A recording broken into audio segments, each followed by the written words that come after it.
Welcome to Trendy Flicks, your ultimate destination for the latest in movies, TV shows, and streaming trends. Subscribe now and stay ahead of the entertainment curve. Karl-Anthony Towns trade grades. Knicks and Timberwolves both win in mutually beneficial Blockbuster. The Knicks and Timberwolves are making the biggest trade of the offseason. The Karl-Anthony Towns trade between the New York Knicks and Minnesota Timberwolves is a rarity even in NBA terms. This league is certainly no stranger to surprising blockbuster trades, but surprising blockbuster trades the weekend before training camp begins involving two championship contenders hamstrung by a new collective bargaining agreement designed in part to kill deals like this? Yeah, that's a new one. Both the Knicks and Timberwolves entered Friday with 2024-25 championship ambitions.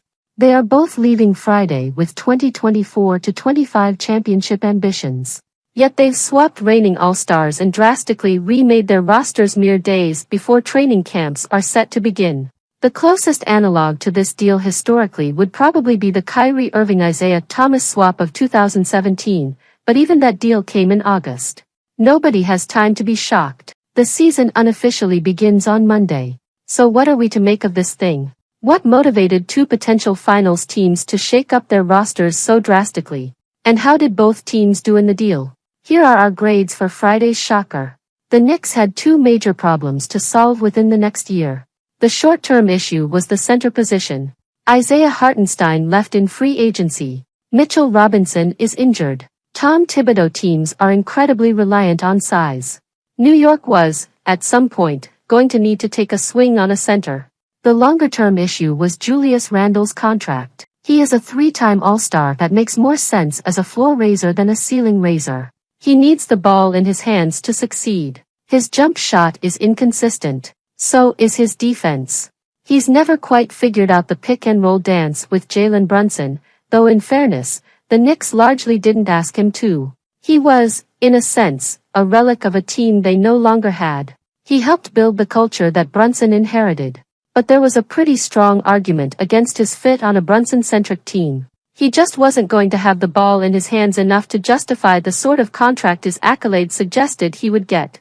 The Knicks solved both of those problems in one fell swoop. Towns can play either power forward or center, a rarity among modern bigs and a very valuable one for a Knicks team that is also pretty heavily invested in Robinson. The Knicks have their short-term answer, and to get it, they ducked their long-term Randle problem. The Towns fit is much, much cleaner. He's not just a good shooter.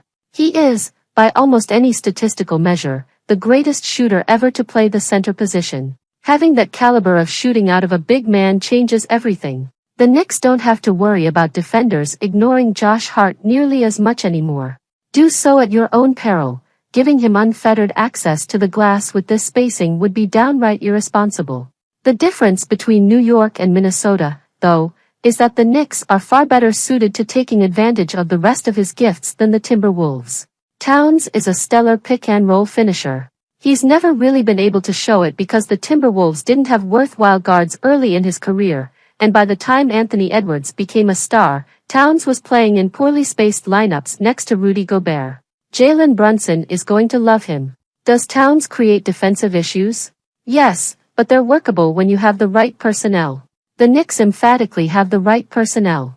If they determine he needs to play next to a traditional rim protector, they have Robinson. Truthfully, though, he likely starts as New York's only big man. He's very good in space, taking advantage of his athleticism to clog up passing lanes and stifle ball handlers in more aggressive pick-and-roll defense.